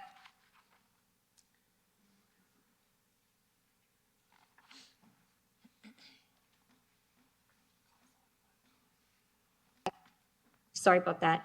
The amendment is in regards to the selection of the actual committee members for the Women's Advisory Committee. Normally, it would be just the Citizen Appointments Committee who would be selecting citizen members for these various committees.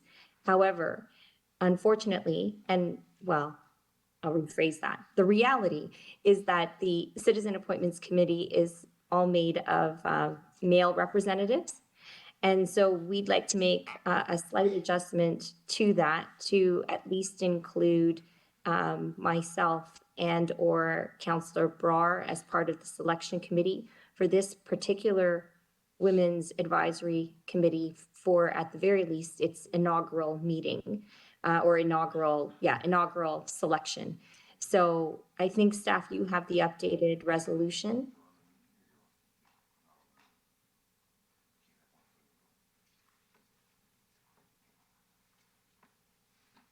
To the clerk or through the chair? Through the chair, sorry, I didn't catch that.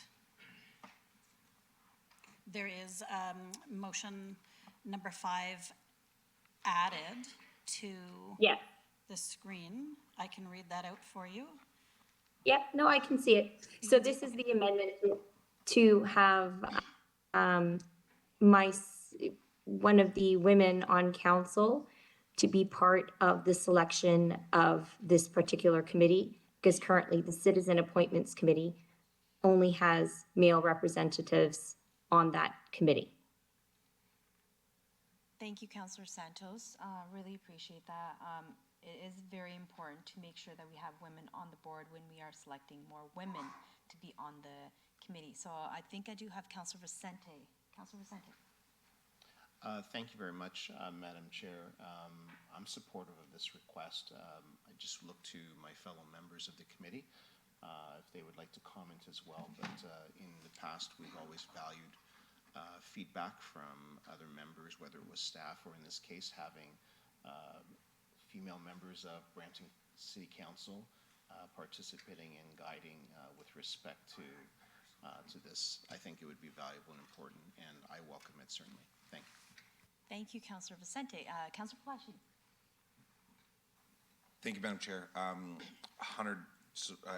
Support this 100%, although it's kind of not possible for us to do it like this. So if I can try and help. One, you would need 2/3 to change the composition and add, which would be fine. I'm sure we can find 2/3 around this table. But might I suggest that we create a subcommittee of the 2 female counselors to do the interviews, to recommend directly to either the Citizen Appointment Committee or directly to council. Leave all of the men off of the committee and just have the 2 women. Maybe if the 2 women would also like to include some amazing female staff members, that's completely up to them, but I think that's probably maybe the best way to do it. Leave all the males off the committee, and then whatever the 2 female counselors, and also if they'd like to include other staff members to be on the committee, then whatever they recommend, we'll support. Thank you, Councillor Palashi. Councillor Santos, it was a friendly amendment. Yeah, thank you through you, Madam Chair. Thank you, Councillor Paletti, for that fantastic workaround and solution. So I do take that as a friendly suggestion that we strike a subcommittee of the Citizen Appointments Committee that consists of myself and Councillor Brar and other women staff at the City of Brampton to make recommendations on who should be on the inaugural Women's Advisory Committee. Does that capture it appropriately, Madam Clerk and Councillor Paletti?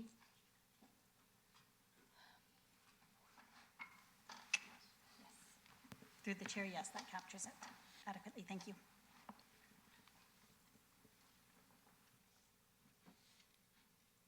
Councillor Santos, I just want to bring your attention to the screen. Is that okay that the panel of councillors be appointed?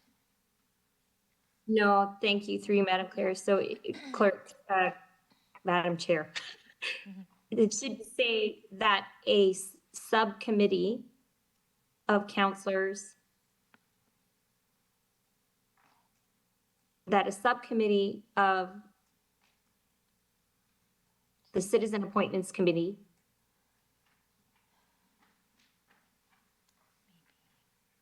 it's a subcommittee of the Citizen Appointments Committee. That's what Councillor Paletti had recommended. We'll just give them a couple minutes. Okay. So through the chair, that would require an amendment to the terms of reference for this committee. Can we get 2/3 vote? All in favor? That motion carries. We have 2/3, and now we can proceed.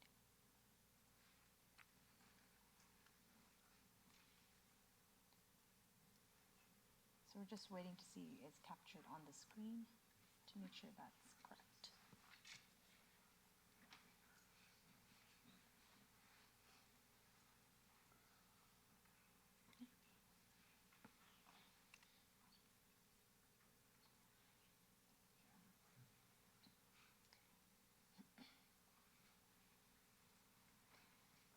Councillor Santos, is that something that captures it correctly? Just want to make sure. Yeah. So that a subcommittee of the Citizen Appointments Committee, which includes members of council and other women staff members,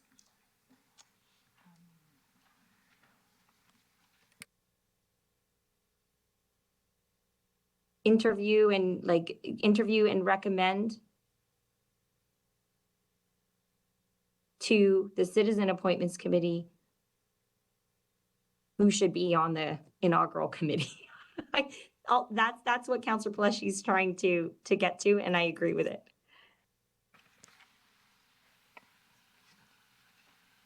Thank you. Charlotte. If I may, through the chair, to Councillor Santos, I think what you're suggesting would be an amendment to the terms of reference to the Appointments Committee rather than to the terms of reference to this proposed committee. So in effect, to have take place, what you're suggesting is just that the two the councillors appointed to the Women's Committee be tasked with the selection for the other members of that committee. Does not require involvement of the Appointments Committee or an altering of their terms of reference. So I would suggest just the striking of a informal subcommittee of those two members is sufficient in this case. Perfect, thank you, that's great. Perfect. Thank you. We have a motion moved by Councillor Santos with the number 5 amendments. All in favor? Thank you, the motion carries. Okay, our next item is 11.5, Councillor question period for this section of agenda. Any questions? Seeing none, we'll move on to item 11.6, public question period. Any public questions, Madam Clerk? Through the chair, there's no questions online. Are there any questions from the audience? Perfect, thank you. Now I'll pass the chair over to Councillor Vicente to chair the Public Works and Engineering section of the committee of this agenda. Thank you.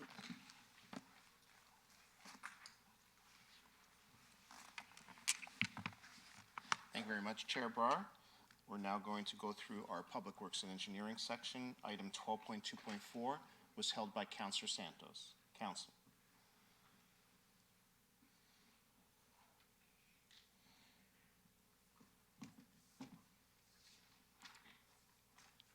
Councillor Santos, can you hear us? Thank you, through you, Mr. Chair. I appreciate that. Sorry, just multitasking a little bit at the moment. So the reason why I held this particular report is because it has to do with speed enforcement, and every single springtime, once the snow starts to thaw, many complaints related to speeding issues actually come up for us. And so just a very quick question through you, Chair, to staff.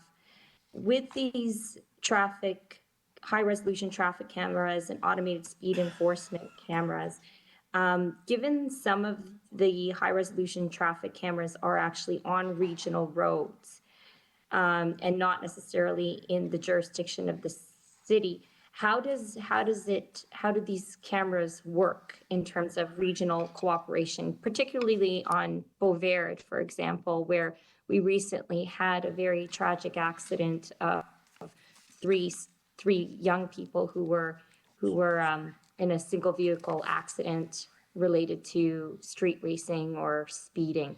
How are we working with the region to ensure that these traffic cameras are installed on regional roads? So through the chair to Councillor Santos, right now we are working on the transition with the region, and those regional roads will transfer to the city, at which time the city will put up the speed cameras on those roads for this purpose. And I know that through you, Chair, I know that the mayor had a timeline for us wanting to have many of these cameras, including the additional ASC speed cameras in communities, local roads, installed sometime in the summer. Will we be able to meet those deadlines, given the fact that that transition is going to be happening also at the same time? So through the chair to Councillor Santos, we are going to tender and hoping by the end of July that we'll have speed cameras in place. We'll do city streets first until we are fully through the transition, and then be able to add regional roads after that, which would be city roads. Okay, thank you so much. And through the chair to staff, I know that we approved in our budget the additional speed cameras and the high resolution cameras and other traffic calming measures. Just for the public record, just because I know that a lot of the complaints are going to come forward, many of them have come forward recently over the past few days from my residents. When will we be reviewing the various local roads in our wards to implement new traffic calming measures? So through the chair to Councillor Santos, we have the list of speed camera locations that we will be sending out to the ward parent councillors in the next few days, at which point we'll then, if that's agreed upon, bring back, I think it's approximately 25 more streets per ward that we'll bring back for review through each ward pairing moving forward. Thank you so much. So through you, Mr. Chair, I'm happy to move the recommendations in the report and very excited to see us cracking down on various speeding issues and traffic issues in Brampton. Thank you very much, Councillor Santos, and I agree with you. Residents take note. Please slow down in our neighborhoods. All in favor of approving the report as moved by Councillor Santos? That carries. Members of the committee, I'm going to ask that we have a request from Councillor Pelletier to reopen an item on the Public Works agenda, item 12.2.1. Do I have anyone who would move that? Councillor Brar? Anyone opposed to have 2/3? That carries. So we're now going to deal with item 12.2.1. Councillor Pelletier. Thank you, Mr. Chair, and I'll be really brief in speaking with Councillor Brar. We've kind of looked at some of the streets and we're not 100% sure if having a no parking schedule on the streets is a benefit to the people living in the area. We'd like to take this back, work with staff, and have us just work through this with staff to get us a better understanding. This only affects Ward 2 and 6. There is a Ward 5 and a Ward 2 fire route that I do not want to hold up, and also the Heart Lake Road between Countryside Drive and Sandalwood Parkway East, Ward 2 Community Safety Zone, that I do not want to hold up. So I'd like to refer the no parking, the through highways in Ward 6, the no parking in Ward 6, back to staff to have some further dialogue. And then we support the fire routes for Y-Bank and for 1 to 43 Queen Post Drive in Ward 4, and also the community safety zone in Ward 2. So if we can split that a little bit, happy to move those items and then refer the ones prior to those back to staff. Thank you very much, Councillor Pelletier. So staff have noted your request to take out those few items, and the rest of the report would be moved for approval by Councillor Pelletier. Anyone opposed? That carries. So next we have Councillor question period for Public Works Engineering section. Do any members have questions? Seeing none. Do we have any questions from members of the public, Madam Chair? Madam Clerk, sorry. Through the chair, there are no questions online. Are there any questions from the audience? Okay, we see none. So we'll move on to item 13, the referred matters list. Do any members have questions with respect to our referred matters list? Seeing none, we'll then go to item 14 for public question period. Do we have any additional questions from members of the public, Madam Clerk? Through the chair, there's none online. Very good. So we'll move on to our closed session agenda. I will ask the clerk to briefly summarize the items that council committee will be dealing with in closed session. Through the chair, there are 2 items that were held for closed session. The first item is 15.3, held by Deputy Mayor Singh. It's an open meeting exception under section 2392K of the Municipal Act. It's position, plan, procedure, criteria, or instruction to be applied to any negotiations carried on or to be carried on by or on behalf of the municipality or local board. And item 15.4, held by Deputy Mayor Singh with a presentation. Open meeting exception under section 2392K of the Municipal Act, a position, plan, procedure, criteria, or instruction to be applied to any negotiations carried on or to be carried on by or on behalf of the municipality or local board. Thank you very much, Madam Clerk. So I have a motion moved by Councillor Keenan for us to go into closed session. And we would would the clerk appreciate 15 minutes for us to go into closed session? So we will resume at 11:50. All in favor? No one's opposed. That carries. So we're now recessed to go into closed session.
Thank you, members of committee. In the continuing interest of transparency and open government, I will ask the clerk to report in public session any outcomes from today's closed session business. Madam Clerk.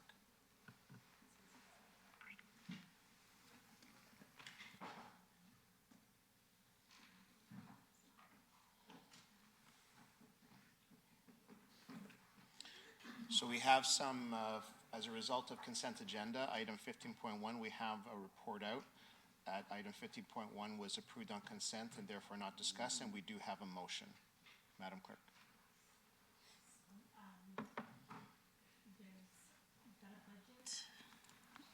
Amendment be approved for project number 234690-002-bus purchases in the amount of $2,264,000 to be funded through $1,391,000 from Reserve Number 121 Municipal Transit Capital and $873,000 from Reserve Fund Number 96 Transportation Initiatives Reserve.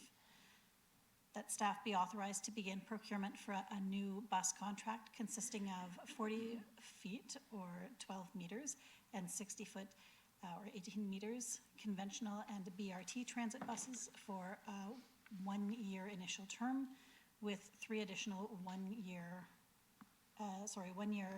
renewal options in accordance with the purchasing bylaw, and that staff be authorized to begin procurement to advance the clean diesel to electric bus conversion pilot project. Thank you very much, Madam Clerk, and this is moved by Councillor Keenan. Do I see any questions? None. All in favor, any opposed? That carries. Next.